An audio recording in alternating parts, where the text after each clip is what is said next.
வணக்கம் அன்பு நண்பர்களே. இன்றைய கேள்விக்கென்ன பதில் நிகழ்ச்சியில் மீண்டும் உங்களை சந்திப்பதில் மிகுந்த மகிழ்ச்சி. சென்னை உயர்நீதிமன்றத்தில் இருக்கக்கூடிய மிக மூத்த வழக்கறிஞர் ஒருவர் திரு காந்தி. இவர் இன்று வரை மூத்த வழக்கறிஞர்களாக இருந்தாலும் இவரிடம் ஜூனியராக பணியாற்றிய பலர் இன்று சென்னை உயர்நீதிமன்றத்திலேயே நீதிபதிகளாக இருந்து கொண்டிருக்கிறார்கள். சமீபத்தில் இவர் சென்னை உயர்நீதிமன்றத்தில் தொடர்ந்த ஒரு வழக்கு, நீதிபதிகள் நியமனம் பற்றி அவர் தொடர்ந்த வழக்கு தமிழகம் முழுவதும் நீதித்துறை வட்டாரத்தில் மிகப்பெரிய பரபரப்பை ஏற்படுத்தியிருக்கிறது. இது உட்பட இன்னும் பல்வேறு விஷயங்கள் பற்றி இன்று அவரிடம் கேட்க இருக்கிறோம். வணக்கம் சார். வணக்கம்.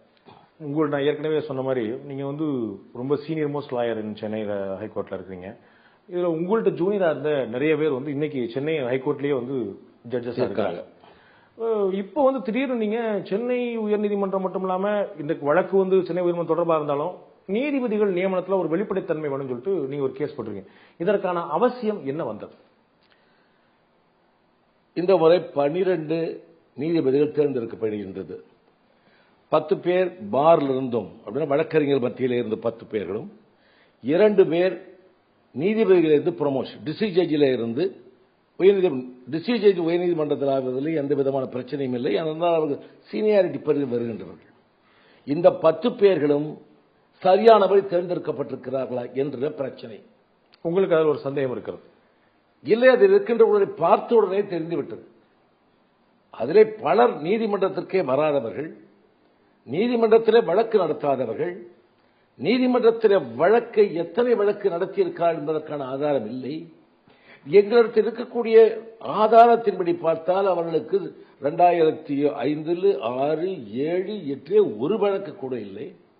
மற்ற கடந்த 4-5 காலமாக 20 வழக்கு, 15 வழக்கு, 30 வழக்கு என்று அது கூட வேறொருவோடு சேர்ந்து போட்ட வழக்குத்தான் இருக்கிறது. சோ இது ஏதோ தவறு நடந்திருக்கிறது என்று எங்களுக்கு தோன்றுகிறது. நீங்க சொல்றது இந்த குறைவான வழக்குகள் மட்டுமே எதிர்கொண்டிருக்கிறார் அப்படிங்கிறது 10 பேருக்குமா? ஒரு சிலர் ஏனென்றால் நாங்கள் அத்தனை பேரையும் நாங்கள் பேச விரும்பவில்லை.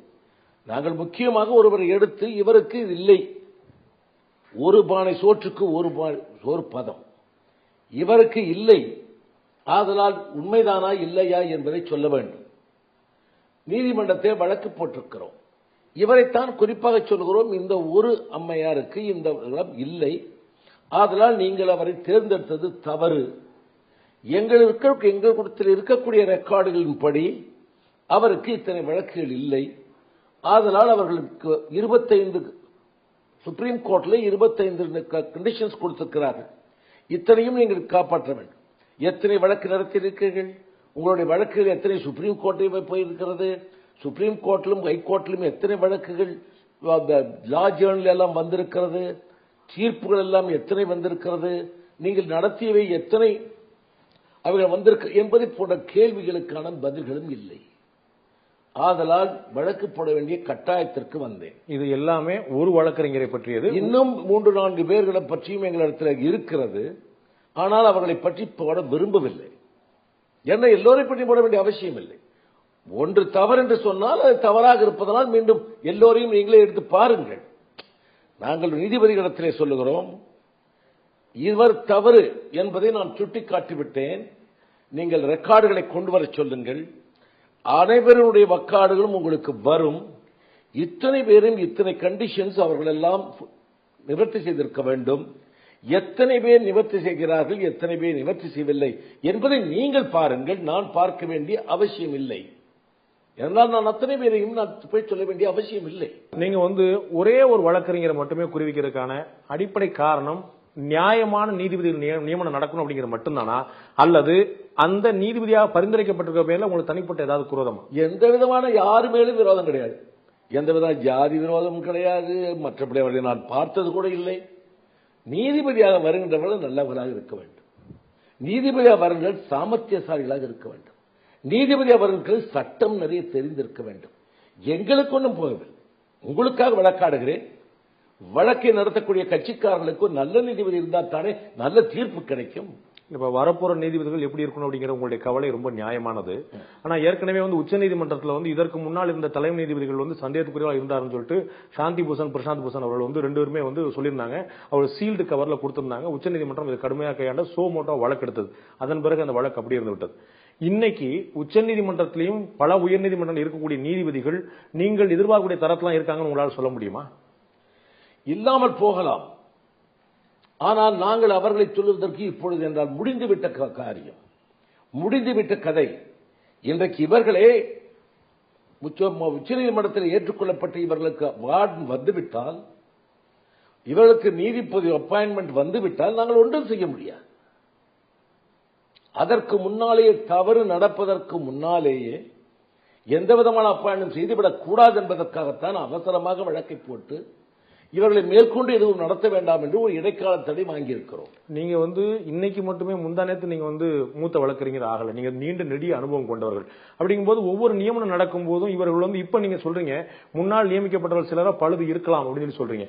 அப்ப ஏன் உங்களுக்கு அந்த தன்னெழுச்சி தோணல? ஏன் நீங்க வழக்காடல? அப்பொழுது இவ்வளவு மோசமாக இல்லை. ஏதாயிலும் ஒருவர் சரியாக இல்லாமல் இருக்கலாமே தவிர ஒருவரை பற்றி கட்டாயமாக இவர்கள் நடத்தவில்லை என்பது இவரை தவிர வேறு எங்களுக்கு இல்லை. யாராகிலும் எங்களிடத்திலே முதலே வந்து சொல்லி இருந்தால், இந்த நீதிபதி இப்படியெல்லாம் பண்ண முடியாது என்று சொல்லி இருந்தால், நாங்கள் வழக்கு பண்ணால் அப்பாயிண்ட் பண்ண பிறகு ஒன்றும் செய்ய முடியாது. நீங்கள் நீதிபதியாக பதவி ஏற்ற பின்னாலே உங்களுக்கு பார்லிமெண்டிலே போட்டு உங்களை இம்பீச் பண்ண வேண்டுமே தவிர வேறு ஒன்றும் செய்ய முடியாது. அப்ப இந்த பர்டிகுலர் கேஸ்ல இந்த பர்டிகுலர் நீதிபதிக்காக பரிந்துரைக்கப்பட்டக்கூடிய ஒரு நபர் அவர்கள் நீங்க எதிர்பார்க்கக்கூடிய தரத்துல இல்ல அப்படிங்கிறது நீங்களா கண்டுபிடிச்சீங்களா? உங்களுக்கு அந்த புகார் வந்ததா? நாங்கள் என்ன கண்டுபிடிப்பது? பலர் எங்களிடத்தில் சொல்லுகிறார்கள். பலர் எங்களிடத்தில் நான் மூத்த வழக்கறிஞர், உயர்நீதிமன்றத்திலே வழக்கறிஞர் சங்கத்திலே 8 ஆண்டுகள் தலைவர், 40,000 வக்கீல்களுக்கு தமிழகம் முழுவதும் நான் 8 ஆண்டுகள் தலைவர். அதனால் நான் உங்கள்கிட்ட சொல்றோம், தயவுசெய்து பாருங்க, இது இப்படி இருக்குதே, நீங்க தான் பண்ண வேண்டாமான்னு அவங்க என்னை கேட்கிறாங்க. அதற்காக நான் வழக்கு போட வேண்டிய கட்டாயத்தில் இருந்தேன். உங்களை அணுகி கேட்டுக்கொண்ட அடிப்படையில் செஞ்ச விஷயம். ஆமா. இதே இன்னும் 2-3 பேர்கள் பேர்ல இருந்தாலும் கூட ஒன்றைத்தான் காட்டுகிறேன். இது தவறென்றால் மற்றவர்களை எல்லாவற்றையும் பாருங்கள். இதில் 4-5 பேர் மோசம் என்றால் எடுத்து விடுங்கள். இல்லை 4-5 பேர் நல்லவர்கள் என்றால் அவர்களை நீங்கள் சேர்த்துக் கொள்ளுங்கள். எங்களுக்கு வேண்டியது சுட்டிக்காட்ட வேண்டிய ஒன்று. இந்த மாதிரி ஒரு நீதிபதிகள் நியமனத்தில் ஸ்க்ரூட்டனைஸ் பண்றதுக்கு ஏதாவது வரையறுக்கப்பட்ட வழிமுறைகள் ஏதாவது இருக்கிறது? நீதிபதிகள் ஃபர்ஸ்ட் 1, 2, 3 நீதிபதி சீஃப் ஜஸ்டிஸ், 2வது நீதிபதி, 3வது நீதிபதி, 3 பேரும் சேர்ந்ததுதான் காலேஜியம். இந்த காலேஜியம் தான் அவர்களை பார்க்கிறது. இந்த காலேஜுக்கு முன்னால் தான் இவருடைய ரெக்கார்டுகள் கொடுக்கப்படுகிறது. அவர்கள் எல்லாம் இவர் 3 பேரும் பார்த்து ஏற்றுக்கொள்கிறார்கள். அவர்களிடத்தை நாம் சொல்லுவதெல்லாம் நீங்கள் சரியாக பார்க்கவில்லை. நீங்க சொன்ன உங்களுடைய வழக்குல யாரு 3 பேர் பார்த்திருக்கிறாங்களோ அவங்கள்ட்ட தான் நீங்க வழக்கே ஆடுறீங்க? இல்ல, அவர்கள் 3 பேரும் எங்கள் வழக்கை கேட்க முடியாது. யார் காலேஜியத்தின் முன்னால் அவர்கள் எல்லாம் இந்த வழக்கை கேட்க முடியாது. அதில் இல்லாதவர்கள் தான் 2 பேர் இந்த வழக்கை கேட்கிறார்கள். அவர்கள் முன்னால் இந்த வழக்கு நடத்த முடியாது. அப்ப தலைமை நீதிபதியோடைய முடிவுக்கு 1ஆம் 2ஆம் இடத்துல இருக்கக்கூடியவர்களுடைய முடிவுக்கு மாறுபட்டு இவர்கள் நீதி வழங்கவோ விளையாட்டி தீர்ப்பு சொல்ல முடியும்? நன்றாக சொல்லலாம். ஏனென்றால் அவர்கள் செய்வது அட்மினிஸ்ட்ரேட்டிவ் டிசிஷன், இவங்க செய்யறது ஜுடிஷியல் டிசிஷன். அவருடைய அட்மினிஸ்ட்ரேட்டிவ் டிசிஷனை இவங்க ஜுடிஷியலா உட்கார்ந்து தள்ளுபடி பண்ணலாம். தவறு என்று சொல்வதற்கு இவங்களுக்கு எல்லா அதிகாரமும் இருக்கிறது. நீங்க சொன்னது யார் 3 பேர் பார்ப்பாங்க, இந்த தேர்வு எப்படி நடக்க அப்படின்னா யார் பார்ப்பாங்கன்னு சொன்னீங்க. அந்த தேர்வு பண்றதுக்கான வழிமுறைகள் ஏதாவது இருக்குதா? இப்படி பார்க்கணும் அப்படின்னு அதான் சொல்றேன். 25 காரணங்கள் சொல்லியிருக்காரு. பேர் என்ன, எத்தனை வருஷமா இருக்கீங்க, உங்க வழக்கு எத்தனை நடத்திருக்கீங்க, இந்த வருஷத்துல நீங்க எத்தனை இன்கம் டேக்ஸ் கட்டிருக்கீங்க, இதுக்கு மேல எவ்வளவு வழக்கு நடத்திருக்கீங்க, உங்க வழக்குகள் உச்சநீதிமன்றத்து வரையும் போய் நீங்கள் நடத்தியிருக்கிறீர்களா, அல்லது இங்கேயே அவைகள் எல்லாம் இந்த சட்ட புத்தகங்களில் உங்களுடைய வழக்கு வந்திருக்கிறதா, அப்படி எத்தனை வழக்குகள் உங்களுடைய 25 கேள்விகளுக்கு பதில் இருக்க வேண்டும். அந்த 25 கேள்விகளுக்கும் சரியான பதில் இருந்தால் அதை எடுத்து பார்த்து அந்த அவர்கள் சொல்லியிருப்பதை பார்த்து சரிதானா என்றால் ஏற்றுக்கொள்ளலாம், சரியில்லை என்றால் தள்ளிவிடலாம். என்னுடைய புரிந்து கொள்வதற்காக கேட்கிறேன். இந்த 25 கேள்விகளுக்கும் பதில் சொன்னா பதில் இப்படித்தான் இருக்கணும், ஏதாவது மார்க்கிங் சிஸ்டம் இருக்குதா? 25 கேள்வி கேட்கப்படுது, அதற்கான பதில் அளிக்கப்படுது. எனக்கு 4 வருஷமா வழக்கே இல்லை. அப்ப யாருக்காவது 4 வருஷமா வழக்கு இல்லாமலோ ஓராண்டுகளா வழக்கு இல்லாமலோ இருந்தால் அவர்கள் நீதிபதிகள் நியமிக்கப்படக்கூடாது என்று இருக்கிறதா? இவ்வளவு இருந்தால் தான் நீதிபதிகள் நியமிக்கலாம். இத்தனை வழக்கு நடத்தியிருக்க வேண்டும். அப்படி நடத்தியிருந்தால் தானே உங்களுக்கு எல்லாவற்றையும் தெரியும். நீங்கள் ஒரே 10 இருக்கிறீர்கள், 2 வருடங்கள் 4 வருடங்கள் இருக்கிறீர்கள், ஒரே பெயில் பெட்டிஷன் மட்டும்தான், பெயில் மட்டும்தான் போடுவீர்கள், வேற ஒன்றும் உங்களுக்கு தெரியாது. சிவில் தெரியாது, ரிட் தெரியாது, கிரிமினல் தெரியாது, அப்பீல் தெரியாது, செகண்ட் அப்பீல் தெரியாது. உங்களை எப்படி ஜட்ஜா போடுறது? நான் 2000 கேஸ் போட்டிருக்கேன்னு சொன்னா போதுமா? உங்களுக்கு சிவில் சட்டம் தெரிய வேண்டாமா? ரிட் பெட்டிஷன் பற்றி தெரிய வேண்டாமா? எத்தனை வழக்கு நடத்தி இருக்கிறீர்கள்? நான் வந்து உங்களிடத்தில் வழக்காட வருகின்ற பொழுது என் முன்னால் உட்கார்ந்து கொண்டிருக்கிற நீதிபதிக்கு இந்த திறமைகள் இருக்க வேண்டாமா? இந்த திறமைகள் இல்லாத நீதிபதிகள் முன்னால் நான் எதற்காக வழக்காட வேண்டும்? எனக்கு என்ன நியாயம் கிடைக்கும்? எனக்கல்ல, உங்களுக்கு, கட்சிக்காரர்களுக்கு என்ன நியாயம் கிடைக்கும்? வக்கீலுக்கு எது ஃபீஸ் கொடுப்பாங்க, நாங்கள் எதை வேணாலும் நடத்துவோம். ஆனா கஷ்டப்படுறவங்க யாரு? கட்சிக்காரர்கள். நல்ல வழக்கு தோற்று போயிடக்கூடாது. அருமையான நீதிபதிகள் இருந்த நீதிமன்றம் இந்த சென்னை உயர்நீதிமன்றம் என்பது பல அற்புதமான நீதிபதிகளை கொண்ட ஒரு அற்புதமான ஒரு நீதித்துறை. மிகச்சிறந்த நீதிபதிகள். நம்முடைய முத்துசாமி சிலையை பார்த்திருப்பீர்கள். அவருடைய சிலையில காலில் செருப்பு கூட போட மாட்டார்.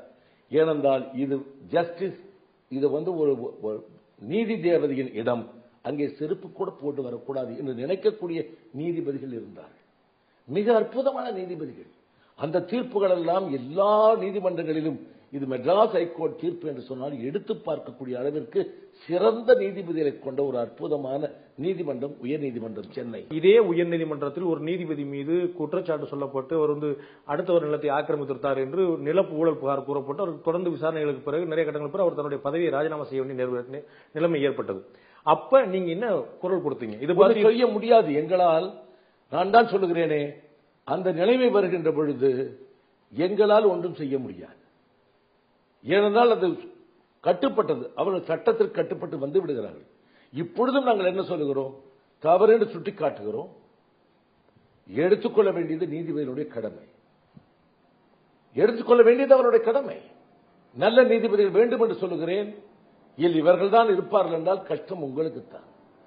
காவிரி பிரச்சனைக்காக நீதிமன்றத்தில் புறக்கணிக்க முடியுது, இலங்கை பிரச்சனைக்காக நீதிமன்றத்தில் கோஷம் போட முடியுது, நல்ல நீதிபதிகள் வேண்டும் அப்படிங்கிறக்காக ஒரு வழக்கு போட முடியாது. வழக்கு போடுறமே.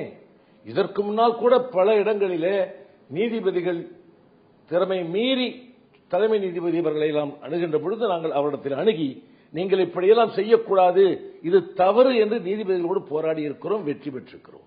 நீதிபதிகள் நியமனத்தில் பரிந்துரை பண்றதுக்கான வாய்ப்புகளும் பரிந்துரை பண்றதும் தொடர்ந்து நடந்துகிட்டு இருக்கா இல்லையா? நடந்து கொண்டுதான் இருக்கிறது. ஆண்டுதோறும் நடக்கிறது. இன்றைக்கு 60 நீதிபதிகள் இடத்திலே 12 இன்றைக்கு காலியாக இருக்கிறது.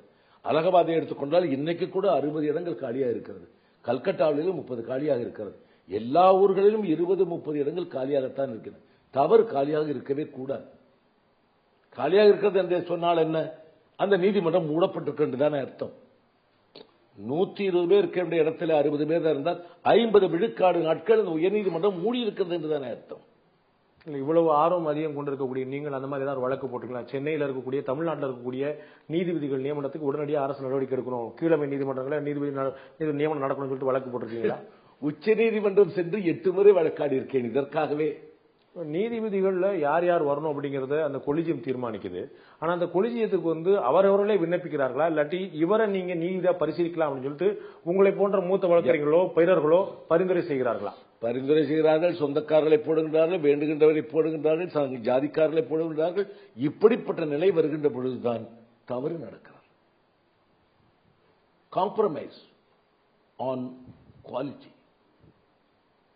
அவர்கள் காம்ப்ரமைஸ் பண்ணுகிறார்கள். குவாலிட்டியிலே காம்ப்ரமைஸ்.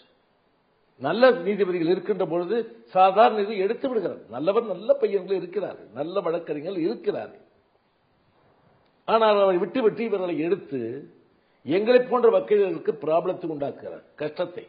இத மாதிரியான நீதிபதிகளுக்கான பரிந்துரைகளை நீங்க எப்பயாவது அளிச்சிருக்கீங்களா? இவங்களை நீங்க நீதிபதியா பரிந்துரைக்கலாம், பல பரிசீலனை பண்ணலாம் சொல்லிட்டு. நான் சொல்லி இருக்கிறேன், இவர்களை எல்லாம் நீதிபதியாக போடலாம், நல்ல நீதிபதிகள். இந்த ஜாதியில இதுவரையும் எவனுமே நீதிபதியாக இருந்ததில்லை. பல இனத்தில நீதிபதியாக இருந்ததில்லை. இவர்களெல்லாம் போடலாம் அப்படின்னு நீங்க பரிந்துரை பண்ணிருக்கேன். அந்த பரிந்துரைகள் ஏற்றுக்கொள்ளப்பட்டிருக்கின்றனவா? சிலதில் ஏற்றுக்கொள்ளப்பட்டிருக்கின்றன, சிலதெல்லாம் ஏற்றுக்கொள்ளப்படாமல் இருக்கிறது. ஏற்றுக்கொண்டதற்கான காரணம் அவருடைய தகுதியா அல்லது உங்களுடைய பரிந்துரையா? அவருடைய தகுதி தான். என்னுடைய நான் தகுதியானவர்களை மட்டும்தான் சொல்லியிருக்கிறேன். இப்ப நீங்க சொன்ன மாதிரி சில பேர் வந்து பரிந்துரை பண்ணி அவங்க எடுக்காம இருந்திருக்காங்க. அதற்கான காரணம் அது நேர இடம் இல்லைங்க. அதை விட சிறந்த வழக்கறிஞர் இருக்கிறார். நான் சொன்னவங்களா நிச்சயமா இருக்கணும் அர்த்தமா? யார் சொன்னவங்களை விட நல்ல சிறந்த வழக்கறிஞர்கள் வந்திருக்கிறார்கள், அவர்கள் எடுக்கிறார்கள். அப்படி உங்களை மாதிரி மூத்த வழக்கறிஞர்கள் பரிந்துரை பண்ணும்போது அந்த கொலிஜியம் வந்து ஒரு இன்ஃபுளுன்ஸுக்கு ஆளாயிடாதா?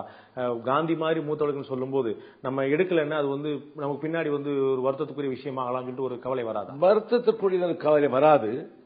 எங்களுக்கு வேண்டும் நல்ல நீதிபதி வேண்டும். இவன் நல்ல நீதிபதி, நல்லவனான் போய் சொல்லுகிறோம். நல்ல நீதிபதியாக இல்லாமல் நாங்கள் போய் சொல்ல போவதில்லை. வந்துவிட்டால் நல்லது என்று சொல்லுகிறோம், வராவிட்டால் நாங்கள் என்ன செய்வது? இப்ப யாருமே பரிந்துரைக்க கூடாது, அவரவருக்கு நீதிபதி பதவி வேண்டுமானால் அவரவர் தான் விண்ணப்பிக்க வேண்டும் என்ற நிலை ஏன் வரக்கூடாது? வரலாம், சட்டம் எப்படி வேண்டுமானால் வரலாம் அல்லவா? சட்டத்தை உச்ச நீதிமன்றத்தில் எதை வேண்டுமானால் சொல்ல வேண்டாம் அல்லவா? யாரும் பரிந்துரைக்க கூடாது, யாருமே பெட்டிஷனை அப்ளை பண்ணவே கூடாது. நாங்களா கூப்பிடுவோம் அப்படின்னு சொல்லிட்டு நீதிபதிகளுக்கு தெரியுமே, இத்தனை பேர் வழக்கறிஞர் நீதிபதி வழக்காடுகின்ற பொழுது உட்கார்ந்திருக்க நீதிபதிகளுக்கு தெரியும், இவர் நல்ல வக்கீல், இவர் நல்ல வக்கீல், அவர் நல்ல வக்கீல், சொல்லி அனுப்பி அப்பா நீ ஜட்ஜ் ஆகிறேன்னு கேட்கலாம்ல. அப்படித்தான் வரணும்னு ஒரு சட்டம் வந்தா நல்லது தானே. அப்படி இல்லையே. அப்படி நீங்க சொன்ன மாதிரி ஒரு பரிந்துரையோட கூடிய நீதிபதிகள் உருவாகும் போது அவர்களுக்கு வந்து ஒரு லீனிங் வந்துடாதா? இவர்கள் மீது நம்மளை பரிந்துரைத்த இவர்கள் தான் அப்படின்னு சொல்லி வரும்போது அப்படி லீனிங் வராது. நானும் நீங்களும் நண்பர்கள், நானும் நீங்களும் நண்பர்கள், எதிரெதிர் வழக்கறிஞர்கள். நாம் இருவரும் வழக்காடுகின்ற பொழுது நமக்கு காந்தி எனக்கு வேண்டியவர் என்பதால் உங்கள் கேஸை விட்டுக் கொடுத்து விடுவீர்களா? இல்ல, பொதுமக்களுக்கு அப்படி சந்தேகம் விழுந்துடாதா? நீங்க வரக்கூடாது, செய்ய மாட்டார்கள். செய்ததாக உங்களுக்கு எப்பயாவது சந்தேகம் வந்திருக்குதா? எனக்கு இதுவரை வந்ததில்லை. இருக்கலாம், நடந்திருக்கலாம், நடக்காது என்று நான் எதையும் நான் சொல்ல முடியாது. அப்படி நீங்கள் பரிந்துரைத்த அந்த நீதி அதுதான் சட்டமாக இருந்திருக்கலாம். நான் எதை சொல்லுகிறேனோ அதுதான் சரியான தீர்ப்பாக இருந்திருக்கலாம். அவர் அதை ஒத்துக்கொண்டிருக்கலாம். நீங்கள் வேண்டுமென்றே சொல்லலாம், நீங்கள் சொன்னதனால உங்களுக்காக அவர் பண்ணிவிட்டார் என்று கூட சொல்லலாம். அப்படி ஏதாவது குற்றச்சாட்டு உங்கள் மேல சொல்லியிருக்கிறாங்களா? உங்களுக்கு உங்களுடைய ஜூனியர் அல்லது உங்கள்கிட்ட இருந்தவங்க அல்லது நீங்க பரிந்துரைத்தவங்க அப்படிங்கறதுனால உங்களுக்கு சாதகமா தீர்ப்பு என்று குற்றச்சாட்டு உங்களிடம் யாராவது சொல்லியிருக்கிறார்களா? யாரும் என்னிடத்தில் சொல்லவில்லை. ஒவ்வொரு முறையும் என்னிடத்தில் வந்து உங்களுடைய ஜூனியர்கள் எல்லாம் மிகச்சிறந்த நீதிபதிகள் என்றுதான் சொல்லுகிறார்கள். நான் இந்த எம்பராஸ்மெண்ட் கூடாது என்பதால் தான் அவர் முன்னிலையிலே நான் ஆஜராவதில்லை. இந்த நீதிபதிகள் நியமனம் ஏன் இவ்வளவு குழப்பத்துக்குரிய விஷயமா இருக்கு? ஏன் இதுல ஒரு டிரான்ஸ்பரன்சி, ஒரு வெளிப்படைத்தன்மை தான் வேணும்னு சொல்றோம்.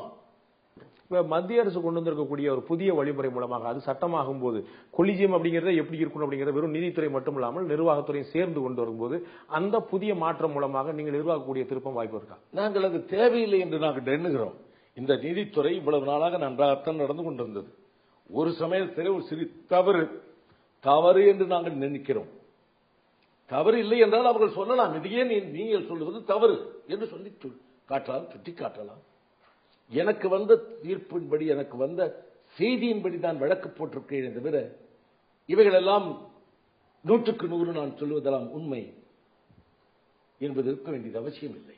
அப்படிங்கும் போது நீங்க தனிப்பட்ட முறையில் சொல்லிருக்கலாம், நீங்க வழக்காடும் போது நீங்க நேரடியா வந்து ஒரு பொது பார்வைக்கு வச்சுட்டீங்களா? பொது நான் பார்த்ததே இல்லை. இவங்களெல்லாம் சொல்லிக்கூடிய நீதிபதிகள் நான் பார்த்தது கூட 10 பேரிலே நான் 6 பேரை நான் பார்த்ததே இல்லை. அவன் கருப்பா இருப்பானா செவனப்பா இருப்பானா தெரியாது எனக்கு. 50 ஆண்டு காலமாக இதே உயர்நீதிமன்றத்தில் மட்டும்தான் நான் பிராக்டிஸ் பண்ணி கொண்டிருக்கிறேன். எனக்கே தெரியாது என்று சொன்னால் ஏதோ தவறு. காந்தி அவர்களை தெரியாதவர்கள் நீதிபதி ஆக முடியாது. காந்தி அவர்களை தெரியாதவர்கள் நீதிபதியாக கண்டிப்பாக முடியாது. ஒரு காந்தி கூட 8 வருஷம் 30 வருஷங்களுக்கு 8 வருஷம் தலைவரா 40,000 வழக்குகளுக்கு ஒரு தலைவரா 8 ஆண்டுகள் இருந்தவனே காந்தி தெரியலன்னா காமன் சென்ஸ் கம்மின்னு. Common knowledge is questionable common knowledge. இப்போ நம்ம வந்து ஒருவேளை புதிய நீதிபதிகள் நியமனத்தின் போது காந்தி அவர்கள்ட்ட வந்து நீ வந்து ஒரு சர்டிபிகேட் வாங்கிட்டு வா அப்படிலாம் கிடையாது. நம்ம சர்டிபிகேட் கூட பலருக்கு வந்து முன்னால டிஸ்சார்ஜ் பண்றவங்களுக்கு நம்ம நார்மலாக ஒரு கான்டாக்ட் சர்டிபிகேட் கொடுப்போம். எல்லாருக்குமே வைக்க சொல்லுவாங்க, ஒரு சீனியர் கான்டாக்ட் சர்டிபிகேட் அப்படி கொடுப்போம் எல்லாத்துக்கும். அந்த மாதிரி உயர்நீதிமன்ற நீதிபதிகள் கேட்கறது இல்லை. அந்த மாதிரி சர்டிபிகேட் கேட்கறாங்க, நாங்கெல்லாம் கொடுக்கிறோம், எல்லாருமே கொடுப்பாங்க. I have known him so many years, he is doing very well, his subjects is good எழுதி கொடுக்கும். உங்களுடைய நோக்கம் டிரான்ஸ்பரன்சி அப்படிதான் அப்படின்னா மத்திய அரசு கொண்டு வரக்கூடிய ஒரு புதிய சட்ட திருத்தத்தை நீங்க வரவேற்கணுமே, அது கூடாது. அது ஏன் கூடாது சொல்றோம்னா அரசியல்வாதிகளுடைய அதிகாரம் அதிகமாகிவிடும். அரசியல்வாதிகள் எப்பொழுதும் சரியாக இருப்பதில்லை. நீதிபதிகள் ஏதாலும் ஒரு முறை தவறுகள் நடந்திருக்கலாமே தவிர அரசியல்வாதிகளிடம் வந்துவிட்டால் சொந்தக்காரன், கட்சிக்காரன், கட்சித் தலைவர், கட்சியினுடைய பெருந்தலைவருடைய பெருந்தலைவர், அவன் மச்சான், மாமன், இந்த பிரச்சனைகள் வந்துவிடும். அதனால் தான் வேண்டாம் என்கிறோம். நீங்க தான் சொன்னீங்க நீதிபதிகள் நியமனத்தில் அவருடைய உறவினர்களை கொண்டு வராங்க, அவர்களுக்கு வேண்டப்பட்ட ஜாதிக்காரர்களை கொண்டு வராங்க. ஓரிரு முறை நடைபெறுகின்ற தவறு என்பதையே நான் சுட்டிக்காட்டிக் கொண்டு வருகிறேன். அந்த நிலை வந்துவிட்டால் ஒவ்வொன்றிலும் வந்துவிடும். உங்களைப் போலவே ஒரு மூத்த வழக்கறிஞராக கூடிய சாந்தி பூஷன் வந்து கிட்டத்தட்ட ஒரு 16 தலைமை நீதிபதிகள் மேலேயே குற்றச்சாட்டு சொன்னார். இந்த நாட்டுடைய தலைமை நீதிபதிகள் மேல பகிரங்கமா குற்றச்சாட்டு எழுதினாங்க. சொன்னாங்க. என்ன செய்ய முடியும்? ஆல்ரெடி இருக்கிறாங்க, அவங்களை ஒன்றும் நீக்க முடியாது. ஒரு நீதிபதியை நீக்குவதென்றால் பார்லிமெண்ட்டிலே கொண்டு போய் உடனே உங்களை இம்பீச் பண்ணணும். என்னுடைய கேள்வி, உங்களுக்கு வந்து அரசியல்வாதிகளுடைய தலையீடு, நிர்வாகத்துறை தலையீடு வந்தால் அங்க நியாயம் கிடைக்காது என்ற போது நீதிபதிகள் மத்தியிலேயே கூட இப்படி வரும் என்றால் அதற்காக நாம் நீதிமன்றத்திற்கு போகிறோம். 4-5 இவனுங்களை பாலிட்டிஷியனை வச்சுட்டு கேச முடிச்சுக்கலாம் இல்ல? ஏன் நீதிமன்றத்துக்கு போறோம்? சட்டமும் நியாயமும் தெரிந்தவர்கள் அவர்கள் நல்லபடியாக தீர்ப்பு சொல்லுவார்கள் என்பதனால் நீங்கள் நீதிமன்றத்திற்கு போயிடும். அப்படி நம்பிக்கை வைத்திருக்கக்கூடிய எங்களுக்கே சந்தேகத்தை கிளப்பிட்டீங்க. உங்களை போன்ற வழக்கறிஞர்கள் வந்து இந்த வழக்கு மூலமா எங்களுக்கே ஒரு சந்தேகம் வந்துருது. அப்போ நீதிபதிகள் நியமனமே டிரான்ஸ்பரண்டா இல்ல, ஏதோ ஓரிரு நடுகள் மட்டும்தானே வந்திருக்கிறோம். ஒவ்வொரு முறையும் நாங்கள் வந்ததில்லையே, இந்த ஒரு முறை தானே வந்திருக்கிறோம், வரவில்லையே. இந்த ஒரு முறையே உங்களால் தாங்கிக் கொள்ள முடியவில்லை என்றால் அரசியல்வாதிகள் வந்துவிட்டால் ஒவ்வொன்றிலும் எப்படி நடக்குமே? இவ்வளவு சேஃப்டியா வந்து எந்த பிற துறையுடைய தலையீடும் இல்லாமல் நடக்கக்கூடிய இந்த கொலிஜியத்துடைய தேர்வு வந்து சந்தேகத்துக்குள்ளாகும் போது ஒரு நீதித்துறை மட்டுமில்லாமல் நிர்வாகத்துறையிலிருந்தும் அரசியலிருந்தும் எல்லா தரப்பிலும் எதிர்க்கட்சி தலைவர், சபாநாயகர் என்று ஒரு வேறுபாடான ஒரு கொலிஜியம் அமைக்கப்படும் போது இதுல வந்து இன்னும் ஒரு டிரான்ஸ்பரன்சி இருக்கும் இல்லையா? நாங்கள் அது சரியாக இருக்காது என்று நினைக்கிறோம். அதற்கான காரணம் ஏதாவது அரசியல்வாதிகள் அவருக்கு வேண்டிய தலைவர் சொல்லுவார், தலைவி சொல்லுவார், தலைவியினுடைய பேச்சுக்கு மாறு சொல்ல முடியாத ஒரு சூழ்நிலை உள்ள அரசியல் கட்சிகள். தலைவர் தலைவிக்கு ஆதரவு தெரிவித்திருந்த வக்கீல்கள் நீதிபதிகளாக மாறியது இல்லையா? ஆவார்கள், நீதிபதி ஆவார்கள். ஆனால் ஆன பின்னாலே ஒரு முறை கூட யாருமே அந்த கட்சிக்கு சார்ந்தவர்களுக்காக பண்ணியதே இல்லை. அதே போல புதிய கொலிஜியம் மூலமாக தேர்ந்தெடுக்கப்படக்கூடிய நீதிபதிகள் அதற்கு முன்னால் அரசியல் பின்னணி இருந்தாலும் கூட நீதிபதிகள் ஆன பிறகு நேர்மையாக செயல்பட மாட்டார்கள் என்று எப்படி சந்தேகிக்கிறீர்கள்? நான் இதையே தேவையில்லையே, இப்பொழுதே இருக்கக்கூடியதே நன்றாகத்தான் இருந்து கொண்டிருக்கிறது. ஒரே ஒரு முறை தவறுதானே சொல்லுகிறோமே தவிர இதற்கு முன்னால் ஏதாவது சொல்லியிருக்கிறோமா? இதையே தவறு என்று சொல்லி காட்டுவதற்கு எங்களுக்கு சில ஆதங்கம் வந்ததனால் நீங்கள் பார்க்காமல் விட்டுவிட்டீர்கள். உங்களுக்கு தெரிந்திருந்தால் இவர்களை தாக்கி இருக்க மாட்டீர்கள். உங்களுக்கு தெரியாது, உங்களிடம் தெரியாத மறைக்கப்பட்டிருக்கிறது. நீங்க ஒவ்வொரு முறை சொல்றீங்க இது ஒரு முறை நடந்த தவறு, ஒரு முறை நடந்த தவறு. நீங்க சொல்றது வந்து சென்னை உயர்நீதிமன்றத்தை பொறுத்தளவுக்கு வேணா சரியா இருக்கலாம். ஆனா நம்ம நீதிபதிக்கு வந்து ஒரு நீதிபதிக்கு ஏற்கனவே வந்து ஒரு இம்பீச்மெண்ட் வரைக்கும் போனதை நம்ம பார்த்திருக்கிறோம். ஏற்கனவே நான் சொன்ன மாதிரி சாந்தி பூஷன் சமயங்களிலே தவறாக கூட இம்பீச்மெண்ட் வரையும் போகலாம். அதான் ஏற்கனவே அதெல்லாம் அது அரசியலும் சொந்த மதத்தினருக்காக கொண்டு வந்த பிரச்சனைகள் தவிர அதுதான் சொல்றேன். அதன் பிறகு பிரசாந்த் பூஷன் அவர்கள், சாந்தி பூஷன் அவர்கள் இந்த மாதிரி நிறைய பிரச்சனையை கொண்டு வந்தாங்க, அவரோட பகிரமா எழுதினாங்க. அதன் பிறகு இப்ப கூட மேற்கு வங்கத்தில் இன்னொரு நீதிபதி மேல வந்து இம்பீச்மெண்ட் கொண்டு வர முயற்சி நடந்தது. இப்ப ஏகே கங்குலி அவர்கள் வந்து விலக நேர்ந்தது. இப்படி நிறைய புகார்கள் அதிகரிக்க நம்ம பார்க்கிறோம். ஒரு பெரிய ஸ்தாபனம் நீதித்துறை, ஒரு 2 பேர் ஒருவர் மேலே அல்லது 2 பேர் மேலே ஏதாவது தவறான சொல்லலாம். நாங்கள் கங்குலியை பற்றி என்னை பொறுத்தவரையில் அவர் ஒரு அருமையான நீதிபதி, தவறாக அவர்கள் மேல் சொல்லலாம், சொல்ல முடியும். நீரே ஒரு பெண்ணாக இருக்கிறீர், இங்க இருக்கிறேன், நான் போய் காந்தி பார்க்க போய் கையை பண்ணி சொன்னால் என்ன செய்ய முடியும்? நான் அவ்வளவு பலவீனமா இருக்கிறது சட்டம் அவ்வளவு பலவீனமா இருக்கிறது. ஆனால் கங்குலி ஒரு நல்ல மனிதர். எங்களை பொறுத்தவரையில எனக்கு தெரிந்தவரையில் தான் சொல்ல முடியும், நல்ல மனிதர். இந்த சாதாரணதற்காக அவரை மேல் இப்படிப்பட்ட அபாண்டம் செய்திருக்க வேண்டியதே இல்லை. பெண்கள் கூடக்கூடிய புகார் நம்ம சாதாரண புகார் சொல்லிட முடியுமா? சாதாரண புகார் என்றுதான் நான் கருதுகிறேன். அது யார் மேலுமா சொல்ல முடியும் சூழ்நிலை. இப்பொழுது நான் எந்த என் மணியும் நான் எப்பொழுதும் என்னுடைய அலுவலகத்திலே பணிபுரியலாம். பெண் வழக்கறிஞர்கள் இருக்கிறாங்க. தவறு அவரிடத்தில் நான் ஏதாவது சொல்லிவிட்டால் உடனே எதை வேண்டுமா சொல்லிவிடலாமா? அப்படியானால் அவர்களை வைத்துக் கொள்ள முடியாமல் ஒரு சூழ்நிலை உண்டாக்கிவிடுமே. இதே புகார் வேறொரு மீது சொல்லப்பட்டால் நீங்கள் வந்து வழக்காடணும் சொல்வீங்க, நீதித்துறையில் காவல்துறையில் வழக்கு பதினு சொல்வீங்க. ஆனா உங்கள் மீதோ மற்றவர்கள் மீதோ நீதித்துறை சார்ந்த மீதோ வழக்கு சொன்னா நடத்தக்கூடாது, அது நியாயம் இல்லைன்னு சொல்ல முடியுமா? எனக்கு தெரிந்த அளவில் தானே நான் சொல்ல முடியும். ஆனா இன்னொருத்தர் தொடர்பான ஒரு விஷயத்துல, ஒரு பெண்ணுடைய கற்பு பாலியல் உறவு தொடர்பான விஷயத்துல நம்ம வந்து அப்படி எடுத்து நடந்துவிடவில்லையே. பாலியலாக போய் அந்த கெடுத்ததாகவோ படுக்கையிலே அவரை கற்பழித்ததாகவும் எதுவுமே இல்லையே. சாதாரண வார்த்தைகள், சொல்லப்பட்ட வார்த்தைகளை வைத்துக் கொண்டு யார் வேண்டுமானாலும் சொல்லிவிடலாம். நடப்பது 2 பேருக்கு மத்தியில் மட்டும்தான் நடக்கிறது, அறைக்குள்ளே நடக்கின்ற சமாச்சாரம். ஒரு கடைநிலையில் இருக்கக்கூடிய ஒரு பெண்ணா இருக்கக்கூடியவர், அதுவும் பயிற்சி வைக்கலா இருக்கக்கூடியவர், அவர் அவ்வளவு பெரிய உயர் நீதிமன்ற உச்ச நீதிமன்ற நீதியாக இருந்தவர் அவர் இந்த மாதிரி முயற்சி பண்றாருன்னு வந்துச்சுன்னா அது எப்படி பகிரங்கமா கொண்டு போக முடியும்? அவ்வளவு அப்படி செய்திருக்க முடியும். ஏனென்றால் கங்குலி அவர்கள் பல்வேறு வழக்குகள், மிக மிக முக்கியமான வழக்குகளிலே தீர்ப்பு சொல்லியிருக்கிறார்கள். அவரால் பலர் கடுமையாக தண்டிக்கப்பட்டிருக்கிறார். வேண்டுமென்றே கூட அப்படி சொல்லியிருக்கலாம். இப்ப இதை நம்ம எப்படி கண்டுபிடிக்க முடியும்? நீங்க சொல்றது ஒரு நீதிபதிக்கு சார், ஒரு வீட்டுக்குள்ள நடக்கிற சமாச்சாரத்தை எப்படி கண்டுபிடிக்கிறது? நாம் எல்லோரையும் அது வீட்டில் இருக்கின்ற பெண்களை எல்லாம் நான் நம்பித்தான் நாங்கள் வெளியே போயிடும். நான் வீட்டுக்கு வெளியே போகும்போது வீட்டையெல்லாம் கதவு போட்டு எல்லாத்தையும் போட்டுவிட்டு பின்னாடி பிள்ளையெல்லாம் போட்டு வச்சுட்டா போக முடியும்? நம்பிக்கையை இருக்க வேண்டும். தவறு ஏதோ ஒரு இடத்திலே தவறை பயன்படுத்தி இருக்கிறார்கள் தவிர அதிகமான தவறுகள் இல்லை. நீதிபதி கங்குலி மேல வலுக்கட்டாயமாக உள்நோக்கத்தோடு குற்றம் சாட்டப்பட்டதா நீங்க சந்தேகிக்கிறீங்க? சந்தேகிக்கிறேன். இப்ப அதே மாதிரி தொடர்ச்சியா பார்க்கும்போது ஒரு புகார் எழுந்தாலே அவர்கள் பதவி விலக வேண்டும் அப்படிங்கிற ஒரு ட்ரெண்ட் சரியான விஷயம் தானா? See, the sister's wife must be above suspicion என்கின்ற ஒன்று இருக்கிறது. சந்தேகத்துக்கு அப்பாற்பட்டு இருக்க வேண்டும். அப்பாற்பட்டு. இப்போது அவர் இருக்கின்ற துறைகள் எல்லாம் நீதித்துறையில் அல்ல, மனித உரிமை ஆணையம். இதில் எல்லாம் அவர் இருக்கலாம். நீதித்துறையிலே இருந்திருந்தால் வேண்டுமானால் இதையெல்லாம் சொல்லி பார்த்திருக்கலாம். மனித உரிமை ஆணையம் நீதி வழங்கக்கூடிய இடம் இல்லையா?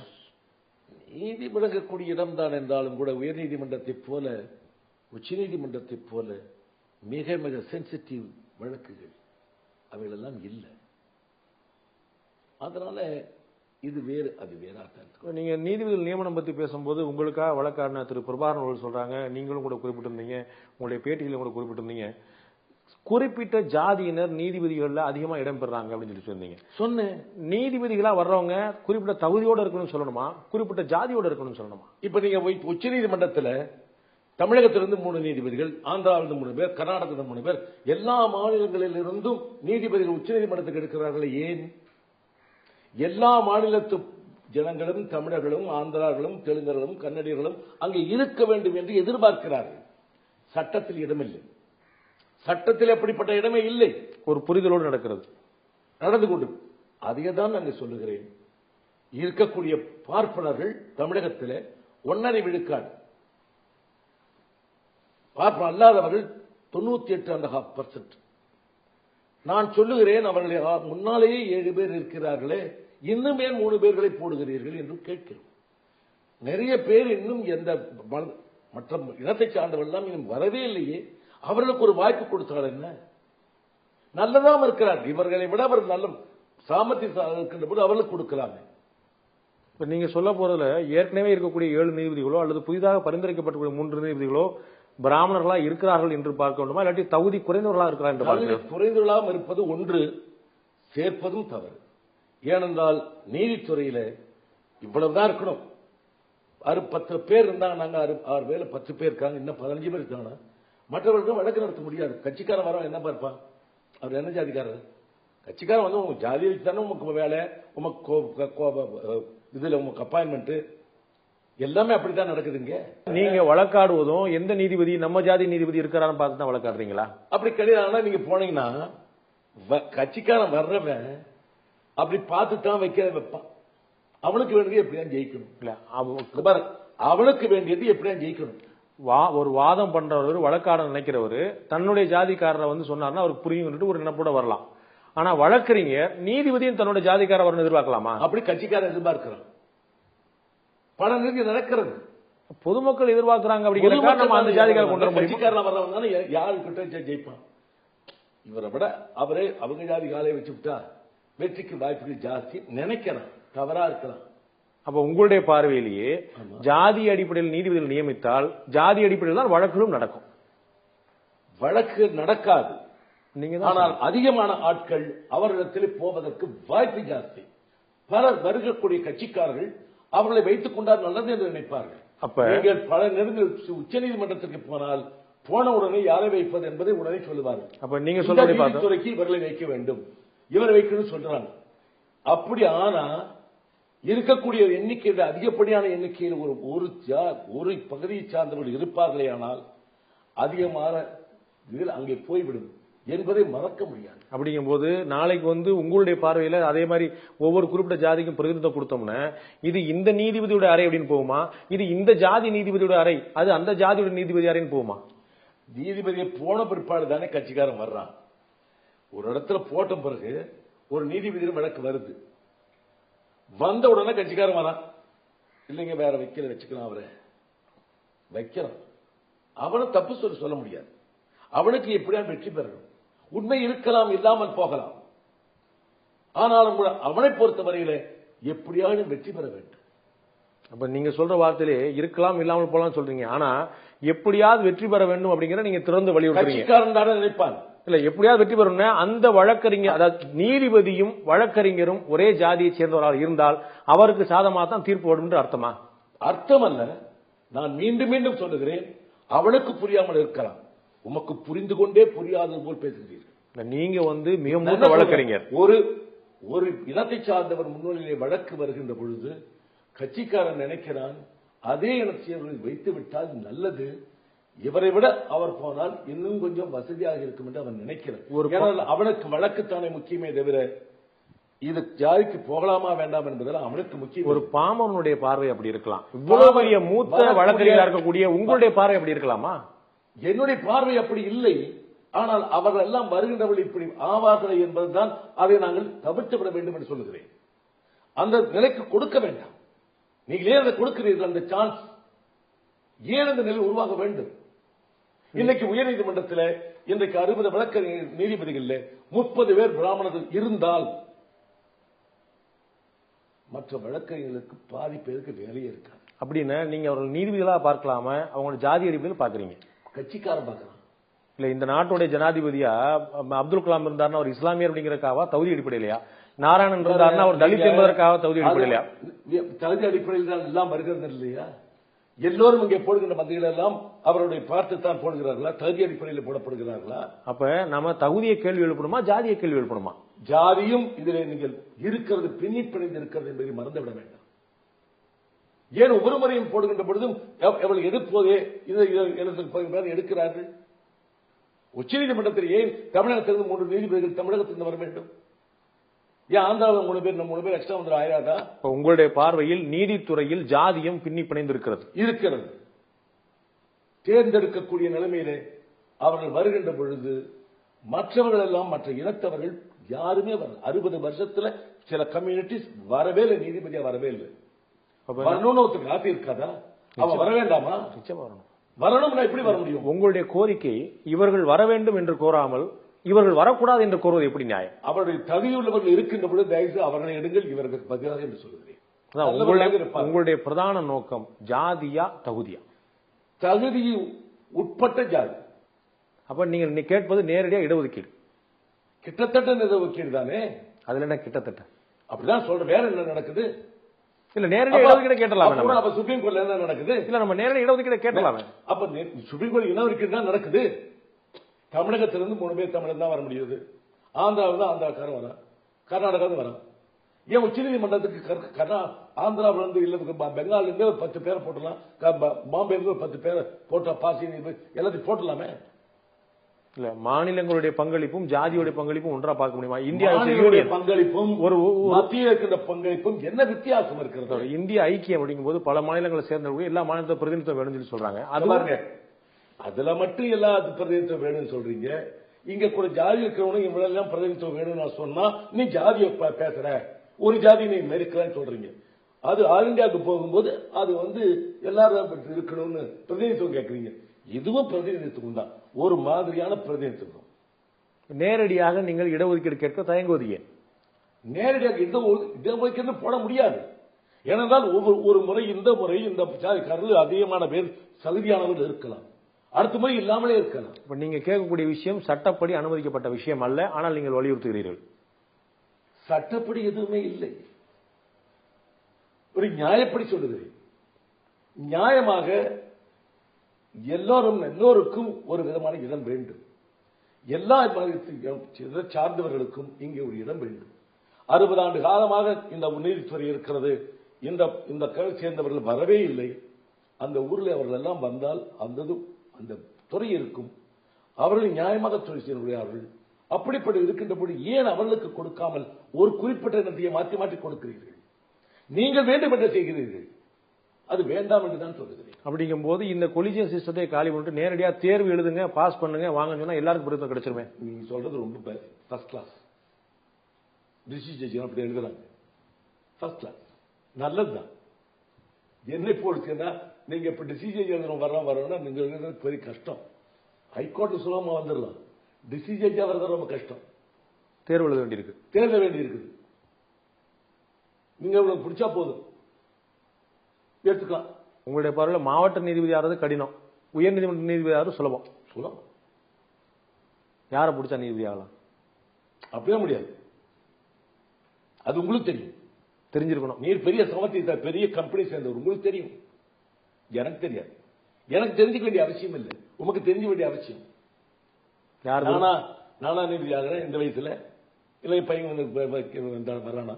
உங்களுடைய பேட்டியும் பேச்சையும் பார்க்கும்போது ஒரு சந்தேகம் உள்ளது. அதாவது நீங்க ஜாதிகளுக்கான சமத்துவம் வேணும் அப்படிங்கறத விட ஒரு ஜாதிக்காரங்க வரக்கூடாதுன்னு சொல்ற மாதிரி ஒரு சந்தேகம் உள்ளது. உங்களுக்கு வரலாம், அது வரலாம், தப்பு இல்லை. அப்படி வர்றாங்கன்றதுதான் தப்பு. இப்ப 10 பேர் வரக்கூடாது நான் சொல்றேன், நிச்சயமா சொல்றேன். ஏன்னா அந்த மாதிரி அப்படி வர்றது நல்லது இல்லை. ஒரு சமுதாயத்திற்கு, ஒரு நீதித்துறைக்கு அப்படி வருவது சரியில்லை என்று ஒரு 77 வயதானவன், 50 ஆண்டு காலம் வழக்கறிஞராக இருந்தவன், என்னுடைய அனுபவத்தின் மூலமாக சொல்லுகிறேன். நீங்கள் அனுமானத்தில் சொல்லுகிறீர்கள், என்னுடைய அனுபவத்தை சொல்லுகிறேன். இது வந்தால் அப்படி நடக்கும், இப்படித்தான் நடந்து வருகிறது. தயவுசெய்து நீங்கள் அப்படியானதற்கு இடம் கொடுக்காதீர்கள். நூற்றாண்டு பெருமை கண்ட சென்னை உயர்நீதிமன்றம் ஜாதி அடிப்படையில் தான் தீர்ப்புகளோ, ஜாதி அடிப்படையில் தான் வழக்கோ ஆடிக்கொண்டிருக்கிறதா? தயவு செய்து தீர்ப்புகளை கணக்கு ஜாதி அடிப்படையிலே வழக்கறிஞர் நீதிபதிகளை தேர்ந்தெடுக்கிறார்கள் என்பது தவறாக போய்விடுகிறது. அதனால் தான் நான் சொல்லுகிறேன், வேண்டாம். என்னுடைய கேள்வி, நல்ல நீதிபதிகள். நூற்றாண்டை கடந்த சென்னை உயர்நீதிமன்றம் தவறான தீர்ப்புகளை பெரும்பாலும் வழங்குவது இல்லை என்ற முடிவுக்கு நீங்க வரும்போது நீதித்துறை தேர்வுல குறைபாடு இருக்குங்கிற சந்தேகம் உங்களுக்கு ஏன் வரணும்? வர காரணத்தினால்தானே பண்றேன். நான் ஒன்னொன்னையும் கூட சொல்ல வேண்டியதில்லை. எனக்கு சந்தேகம் வந்து ஒரு தவறான நிலையில் நடந்துவிடப் போகிறது என்பதைத்தானே நான் வழக்காக போடுகிறேன். வேடிக்கைக்காக அல்லவே, தவறு நடந்துவிடக் கூடாது என்பதற்காக நான் போடுகிறேன். நான் ஏன் வழக்கு போட வேண்டும்? இதில் என்ன எனக்கு லாபம்? இந்த துறை நன்றாக இருக்க வேண்டும். நாளை வருகின்ற என்னுடைய வழக்கறிஞர்கள், என்னுடைய இன வழக்கறிஞர்கள், என்னை சார்ந்த வழக்கறிஞர்கள் நல்ல நீதிபதிகளை முன்னாலே நிற்க வேண்டும். ஒருவேளை எல்லாம் இன்னும் வயதை கடந்தவர்கள், இன்னும் சில ஆண்டுகள் இருக்கலாம். ஆனால் நாளை வழக்கறிஞர் 30 வயது 25 வயது வழக்கறிஞர் நல்ல நீதிபதிகள் இருக்கின்ற பொழுது அவரிடத்தில் வழக்காடுவது நல்லது என்பதால் தான் சொல்லுகிறோம். தவறானவரை கொண்டு வந்து நிறுத்தி விடாதீர்கள். உங்கள் மீது ஒரு குற்றச்சாட்டு வைக்கப்படாதா?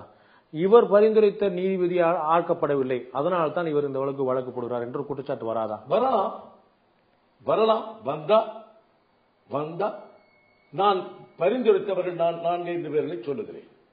என்னுடைய சில ஜூனியராக இருந்தவர்கள் இன்னும் 3-4 பேர் தகுதியுள்ளவர்களாக இருக்கிறார்கள். முன்னாலேயே 6 பேர் 7 பேருடைய நீதிபதி என்னுடைய ஜூனியர்கள் வந்திருக்கிறார்கள். சீஃப் ஜஸ்டிஸாக இருந்து ரிட்டையர் ஆகியிருக்கிறார் ஒரு முறை. எல்லோரும் நல்லவர்களாகத்தான் இருக்கிறார்கள். இவர்களும் நல்லவர்களாக இருப்பார்கள். எனக்கு தெரிகிறது இவர்களெல்லாம் நல்லா கஷ்டப்பட்டு உழைச்சிருக்காங்க, நல்ல கடினம் உழைப்பாங்க, நேர்மையானவர்கள், கரைபடாத கருத்துக்கு சொந்தக்காரர்கள். ஒருவேளை உங்களுடைய ஆபீசர் வந்து இந்த நீதிபதி எப்படியா 2 வருஷம் கட்ட திருப்பி கொடுத்துருவோம். எங்களுக்கு சில ஸ்ட்ரிக்ட் டிசிப்ளின், நேரம் தவறாமை, வழக்கு போட வேண்டும், வழக்கெல்லாம் நடத்தியாக வேண்டும். அதெல்லாம் நான் ட்ரெயின் பண்ணி வச்சிருக்கனால சொல்றேன். இவனெல்லாம் நல்லா பண்ணிருக்கான், கவனிக்க, அவ்வளவுதான். ஒருவேளை உங்களுடைய பரிந்துரை ஏற்கப்பட்டிருந்தால் இந்த வழக்கே வந்திருக்காதோ? ஏன் வந்திருக்க மாட்டேன்? தவறு நடந்திருந்தால் என்ன? தவறு நடந்திருந்தால் அவன் ஏற்கொண்டு வந்திருந்தால் என்ன, வராமல் இருந்தால் என்ன? எனக்கு வேண்டியவர்களும் 2 பேர் இருக்கிறார்கள். ஆனால் அவர்கள் எல்லாம் எனக்கு வேண்டியவர்கள் தான். ஆனால் தவறானவர்கள் வந்துவிடக்கூடாது என்பதுதான். நல்லவர்கள் வரட்டும், எனக்கு ஆட்சேபனை இல்லை.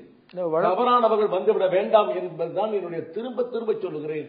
தவறானவர்களை தயவு செய்து உள்ளே விட்டு விட. இந்த வழக்கு நடக்கும் போது நீதிபதியா இருக்கக்கூடிய, உயர்நீதிமன்ற நீதிபதியா இருக்கக்கூடிய திரு கருணார் அவர்களே நேரடியாக வந்துவிட்டார். தனக்கும் அது போன்ற ஒரு வருத்தம் இருப்பதாக. இது எதை காட்டுகிறது? அவர் நல்ல மனிதர். சில பேர் உணர்ச்சிகளை கட்டுப்படுத்துவார்கள், சில பேர் உணர்ச்சிகளை கட்டுப்படுத்த முடியவில்லை. இப்படி வழக்கு நடந்து கொண்டே இருக்கிறது. அவர் பார்த்திருக்கிறார், அவருடைய பார்வைக்கு தவறு நடந்திருக்கிறது என்று நிச்சயமாக அவருக்கு தெரிகிறது. அவர் வழக்கு போட முடியாது, பத்திரிகைகளுக்கு போக முடியாது. சரி, நேராகவே வந்து சொல்லிவிட்டு போய்விடலாம் என்று வந்து சொல்லிவிட்டு போய் நடப்பதில்லை தான், நடப்பதில்லை. இந்த மாதிரி நிகழ்ச்சிகள் நடப்பதே இல்லை. நீதிபதிகள் உணர்ச்சி வசப்படக்கூடியவர்களாக இருந்து விட்டால் தடுத்து விட்டால் வந்து சொல்லிவிட்டு போறார். அதனால என்ன தவறாகிவிட்டது? அப்படி ஒரு பழக்கம் இல்லையே தவிர அவருடைய மனசாட்சியின்படி என்னால் தாங்கிக் கொள்ள முடியவில்லை என்று அவர் சொல்லுகின்ற பொழுது அது என்ன தவறாக ஆகிவிட்டது? வரக்கூடாது. வந்துவிட்டதனால் ஒன்றும் பெரிய குடிமொழி போயிடுது. நீதிபதி வந்திருக்க வேண்டியதில்லை, வந்திருக்க வேண்டியது வந்ததனால் ஒரு குடிமொழி போயில அவர்கள் அவர்களுக்கும் ஒரு நீதிபதிக்கே இப்படி தோன்றி இருக்கிறது. ஒரு நீதிபதிக்கு அவருக்காக சொந்த காரணம் மற்றவனை இவனு வரல, ஆனா கூட அவருக்கு தவறுன்னு தோன்றி இருக்குது. நாளை ஒருவேளை வந்து அவரும் இந்த ஜாதி அடிப்படையில் தீர்ப்பு வழங்கலாம் என்று வேற யாருக்கும் சந்தேகம் வந்துவிடக்கூடாது இல்லையா? வந்துவிடக்கூடாது. வந்து சொல்லும் போது நியாயமா அவருக்கு தோன்றி இருக்குது, வந்தார் சொன்னார். உங்களுடைய கோரிக்கை வைத்து பார்க்கும்போது உங்களுக்கும் பாமக நிறுவனர் ராமதாஸுக்கும் என்ன வித்தியாசம்? எனக்கு அவருக்கு என்ன வித்தியாசம் என்று எனக்கு அது தெரியாது. அவருடைய என்ன என்று எனக்கு தெரியவில்லை. ஆனால் நான் என்ன சொல்லுகிறேன் என்பதை நான் தெளிவாக சொல்லியிருக்கிறேன். இப்படி எல்லாம் வந்தால் தவறான முடிவுகள் போய்விடும். ஒரு இடம் அதிகமாக வந்துவிட்டால் இப்படி அது நடந்துவிடும். அது நடக்கக்கூடாது என்பதைத்தான் நான் சொல்லுகிறேன். இதுல வந்து இருக்கக்கூடிய துறைகளிலேயே வழக்கறிஞர்களுக்கு மட்டும்தான் இந்த நாட்டில் வந்து சர்வீஸ் டாக்ஸ் வந்து விலக்களிச்சிருக்காங்க. சர்வீஸ் டாக்ஸ்ல நேரடியா வராத ஒரு துறை வந்து இன்னைக்கு பாக்கி இருக்கக்கூடிய ஒரே ஒரு துறை வந்து வழக்கறிஞர்கள். எல்லாருக்கும் சமூக பொறுப்பும் இந்த நாட்டுடைய வருவாயில பங்களிக்க வேண்டிய கடமை இருக்கும்போது வழக்கறிஞர்களுக்கு மட்டும் அப்படி ஒரு விதிவிலக்கு அளிக்கப்பட்டிருக்கு. எடுத்து நீங்க ஏதாவது வருத்தப்பட்டிருக்கீங்களா? வழக்காடி இருக்கீங்களா? எதிர்த்து வழக்காட வேண்டிய அவசியம் இல்லை எனக்கு. ஆனா எங்களுக்கு சர்வீஸ் டாக்ஸ் எங்களுக்கு வேண்டியது. நாங்கள் பண்றது ஒரு தொழில், அந்த தொழில் வேண்டிய அவசியம் இல்லை என்பதை நாங்கள் எடுத்துரைக்கிறோம். எங்களுடைய கருத்துக்கள் ஏற்றுக்கொள்ளப்படுகின்றன. கல்வி நிறுவனங்களுக்கு வந்து சர்வீஸ் டாக்ஸ் வந்துருச்சு, மருத்துவ நிறுவனங்களுக்கு சர்வீஸ் டாக்ஸ் வந்துருச்சு. நீதிபதியா நாங்கள் எல்லாம்? நாங்கள் நீதிபதிகளா? நீங்க எல்லாம் எதிர்ப்பு தெரிவிக்கும் போது தானே மாற்றப்படுது. எதிர்ப்பை தெரிவிக்கிறோம், ஏற்றுக்கொள்வது மாற்றம் என்பது அவளுக்கு. அப்படியே இன்கம் டாக்ஸ் கூட வேண்டாமே, அப்படி இன்கம் டாக்ஸ் கூட கட்ட வேண்டாமே, ஏன் சர்வீஸ் டாக்ஸ்? அப்படி நாங்க சொல்லிட்டா உனக்கு இன்விடேஷன் கிடையாதுன்னு சொல்லிடுவாங்களா? இன்கம் டாக்ஸ் கட்டுவது கூட நம்முடைய பெருந்தன்மை மாதிரி ஆயிடுச்சு. இன்கம் டாக்ஸ் கட்டணும், கட்டலன்னா நாளைக்குள்ள மாட்டிக்கிட்டா தான் தெரியும். சிக்கிக்கிட்டா என்ன கஷ்டம், சிக்கிக்கிறதுக்கு தான் தெரியும், சிக்கிறதுக்கும் தெரியாது. சிக்கிக்கொண்ட பிற்பாடு தெரியும் உங்களுக்கு அந்த கஷ்டம் என்ன. எந்த வழக்கறிஞர்கள் கட்டாத்தானே எல்லாரும் கட்டித்தான் தர்றாங்க. ஏன் அது வேண்டாம்னு சொல்லலையே? நாங்க சர்வீஸ் டாக்ஸ் வேண்டாம் ஏன் சொன்னீங்க? எங்களுக்கு சர்வீஸ் டாக்ஸ் வராதுன்னு நாங்க சட்டத்தை அணுகி சொல்லுகிறோம். எங்களுக்கு சர்வீஸ் டாக்ஸ் அப்ளை ஆகாது. தி எக்ஸ்பிளனேஷன்ஸ், தி கன்கிரீடியன்ஸ் will not apply to a lawyer என்று நாங்க சொல்றோம். அவ்வளவுதான். அதை ஏத்துக்கிறாங்க. Because you are doing a service. அப்பதான் கேட்டேன், மெடிசின் வந்து மெடிக்கல் வந்து சர்வீஸ் கிடையாதா? எஜுகேஷன் வந்து சர்வீஸ் கிடையாதா? Maybe, but now they accepted our arguments. It is only our accepting our arguments. It is not a compulsion. And it is not by voting by lawyers. It is by argument. In argument I say, I am not entitled to pay service tax because the law doesn't involve me. ஒருவேளை டாக்டர்களும் கல்வி நிறுவனங்களும் ஒரு strike நடத்திருந்தாங்கன்னு அந்த கோரிக்கை வந்திருக்குமோ? திரும்ப வந்திருக்கலாம். நாங்க தான் உங்களுக்கு அப்பீல் ஆயிருப்போம். நாங்க வேற யாரும் அப்பீல் ஆவா? அவங்களுக்கு உங்களுக்கு சண்டை வந்திருக்கும், நான் தானே வரணும். நீங்களா வருவீங்க? பத்திரிகையாளர் 2 பேருக்கு சண்டை என்றால் எங்கிட்ட தானே வரணும். நீங்களா கோர்ட்ல வந்து கேஸ் நடத்துவீங்க. அந்த பேட்டில் தான் அரசு கூட அந்த விதிவிலக்கு கொடுத்துருச்சோ? இருக்கலாம்.